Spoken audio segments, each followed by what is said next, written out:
श्री कृष्ण गोविंद हरे मुरारी, हे नाथ नारायण वासुदेवा। अरुण शर्मा की तरफ से आप सभी को श्री राधे राधे। आज मैं ब्रज धाम के एक ऐसे मंदिर का जिक्र करने जा रहा हूं जो श्री वृंदावन धाम की सीमा के बाहर है। अगर किसी व्यक्ति की जन्म कुंडली में काल सर्प दोष है तो उस दोष का भी वहां पर पूर्णतः निवारण हो जाता है। और इस मंदिर के बारे में एक कहावत बड़ी प्रसिद्ध है, 8 हाथ को मंदिर जामे 12 हाथ को ठाकुर। अर्थात इस मंदिर का नाम श्री गरुड़ गोविंद जी महाराज का मंदिर है। यह मंदिर दिल्ली आगरा नेशनल हाईवे 2 से जब हम मुख्य मार्ग श्री वृंदावन धाम की तरफ मुड़ते हैं तो वहां पर एक जगह है छठीकरा। छठीकरा से यह मुश्किल से 500 या 600 मीटर की दूरी पर है। आज मैं इस मंदिर का इतिहास आपके साथ शेयर करने जा रहा हूं, लेकिन उससे पहले मेरी आप सभी से रिक्वेस्ट है कि प्लीज मेरे चैनल को सब्सक्राइब कीजिए, मेरी वीडियो को अंत तक देखिए।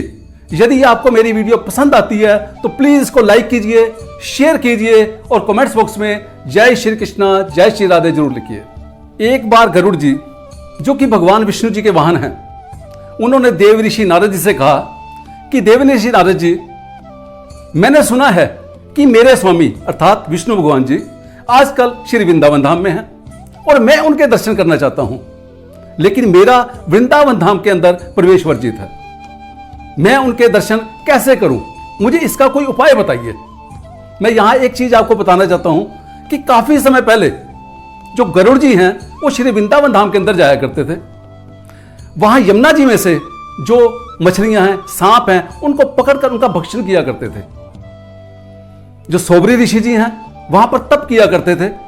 उन्होंने गरुड़ जी को कहा कि गरुड़ जी, ये एक तपोभूमि है, तुम यहां आकर मांस भक्षण करते हो, ये घोर अपराध है, तुम्हें ऐसा नहीं करना चाहिए। लेकिन गरुड़ जी को यह अभिमान था कि मैं विष्णु जी का वाहन हूं। लेकिन जब पुनः गरुड़ जी श्री वृंदावन धाम के अंदर गए तब सोबरी ऋषि जी, जिनको ऋग्वेदाचार्य जी कहा जाता है, उन्होंने गरुड़ जी को श्राप दिया और कहा कि अगर आज के बाद तुमने वृंदावन धाम के अंदर प्रवेश कर लिया तो याद रखना तुम्हारे सिर के 100 टुकड़े हो जाएंगे। अब गरुड़ जी श्री वृंदावन धाम जा नहीं सकते। देव ऋषि नारद जी ने कहा कि गरुड़ जी आप चिंता मत करो, जो ठाकुर जी हैं वो वृंदावन धाम के अंदर अपने सखाओं के साथ, ग्वाल बालों के साथ वहां पर खेल खेलते हैं, क्रीड़ाएं करते हैं, गैया चराते हैं। लेकिन जिस समय शाम होने वाली होती है उससे पहले वो वृंदावन धाम की सीमा को पार करते हैं और छठीकरा से गुजरते हैं। तुम वहां जाकर मालिक के दर्शन कर लेना। यह सुनकर गरुड़ जी छठीकरा में पहुंच गए। उधर ब्रह्मांड नायक अंतर्यामी प्रभु वो सबकी दिलों की जानते हैं, उन्होंने एक लीला रची। उन्होंने सभी अपने ग्वाल बालों से कहा कि आज मैं एक खेल खेलना चाहता हूं। श्रीराम को बोला कि श्रीराम तुम घोड़ा बन जाओ। कई बार देखा होगा कि घर में जो बूढ़े बड़े होते हैं वो घोड़ा बन जाते हैं और उनके ऊपर छोटे बच्चे बैठ जाते हैं। इसी तरह ही श्री दामा जी घोड़ा बन गए और उनके ऊपर श्री कृष्ण भगवान जी बैठ गए। कुछ ही क्षणों में भगवान श्री कृष्ण जी ने ऐसी लीला रची कि जितने भी ग्वाल बाल थे, जितने भी सखा थे या जो भी वहां पर ब्रजवासी थे, सारे के सारे विष्णु रूप बन गए। सबने सिर के ऊपर मुकुट धारण कर लिया, कानों में कुंडल लटकने लग गए, शरीर पर पीले वस्त्र धारण हो गए, 4-4 भुजाएं निकल गई, सबके हाथ शंख चक्र गदा फूल हाथ में आ गया। ये देखकर गरुड़ जी चकरा गए कि यहां तो सभी विष्णु भगवान हैं, मैं किसको नमन करूं।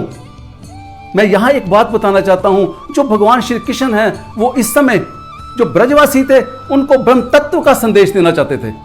दूसरा, गरुड़ जी के मन में कभी अभिमान हुआ था, उनके मन में जो शंका थी उसका भी निवारण करना चाहते थे। त्रेता युग में जब विष्णु भगवान जी ने भगवान श्री राम जी के रूप में जन्म लिया, उस समय रावण और रावण का युद्ध हुआ था। तब रावण के पुत्र मेघनाथ ने उस समय प्रभु राम और लक्ष्मण को नागपाश के अंदर बांध दिया था। जिस समय नागपाश के अंदर बांधा गया, प्रभु राम उस समय बिल्कुल नीले हो गए। ये लोक लीला चल रही थी। लक्ष्मण जी भी नीले हो गए, दोनों ही मूर्छित होकर जमीन पर गिर गए। उस समय राम की सेना में हाहाकार मच गया कि अब प्रभु राम को नागों से कैसे बचाया जाए।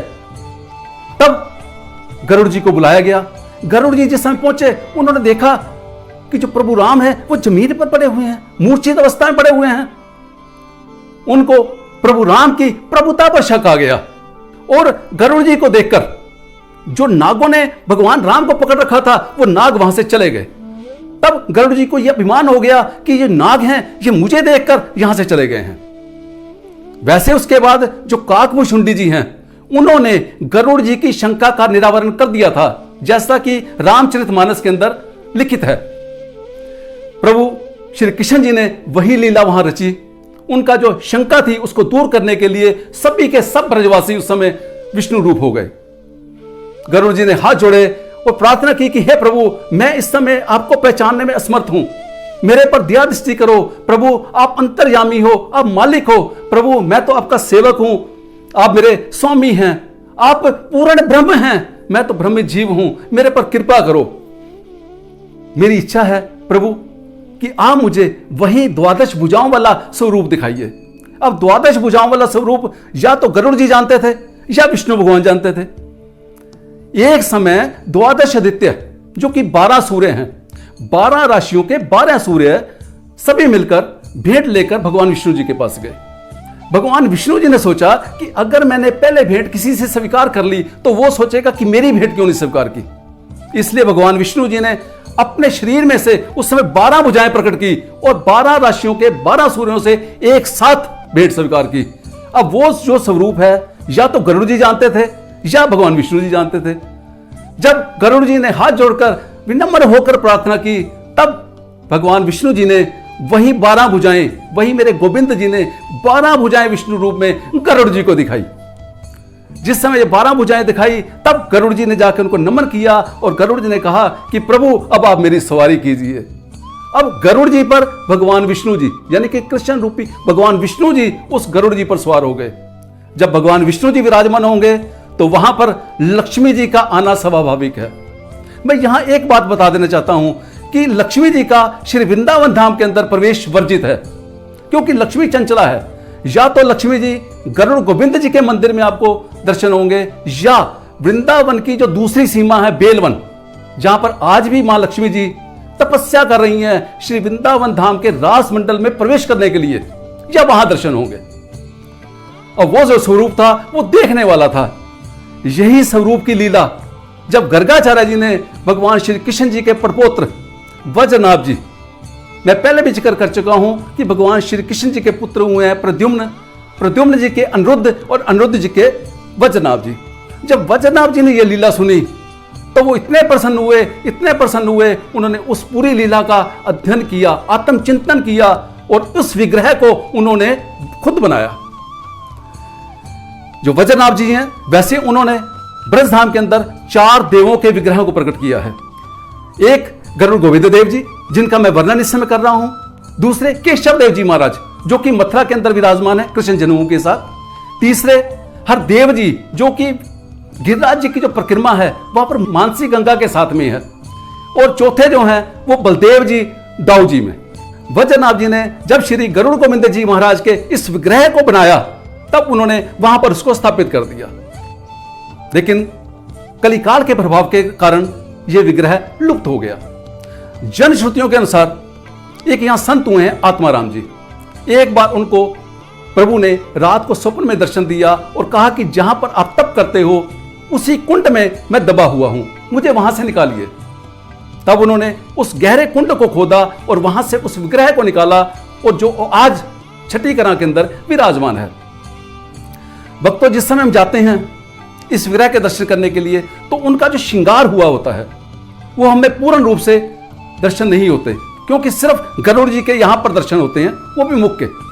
कभी आपको मौका मिले तो गरुड़ गोविंद जी के दर्शन बिना श्रृंगार के आप करना, या तो आप उनके दर्शन सुबह 4 बजे से लेकर 4:30 बजे तक कर सकते हैं। उस समय गरुड़ गोविंद जी का पंचामृत से स्नान होता है, या उनके दर्शन रात को 8:30 से लेकर 9 बजे के मध्य में, जिस समय उनके श्रृंगार को उतारा जाता है, या फिर विशाख मास की अक्षय तृतीया को उनके दर्शन होते हैं, जिस दिन श्री बांके बिहारी जी के चरण दर्शन होते हैं। उसी दिन गरुड़ गोविंद जी के पूर्ण रूप के दर्शन होते हैं।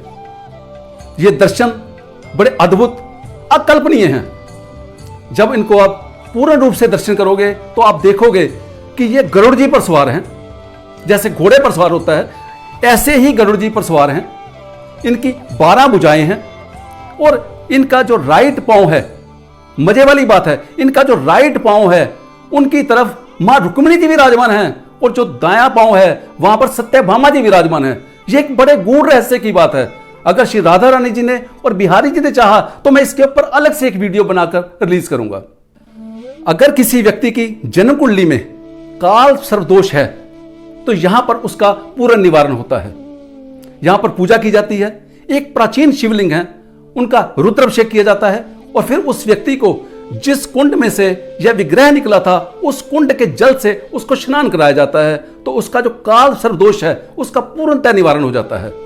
साथ में अगर कोई पितृदोष है तो उसका भी निवारण हो जाता है। मैंने शुरू में आपसे कहा था, जो कहावत है 8 हाथ को मंदिर जामे 12 हाथ को ठाकुर, यह कहावत इसलिए कही जाती थी क्योंकि पहले जो है पैमाइश करने के साधन नहीं थे, वो इंस्ट्रूमेंट नहीं हुआ करते थे।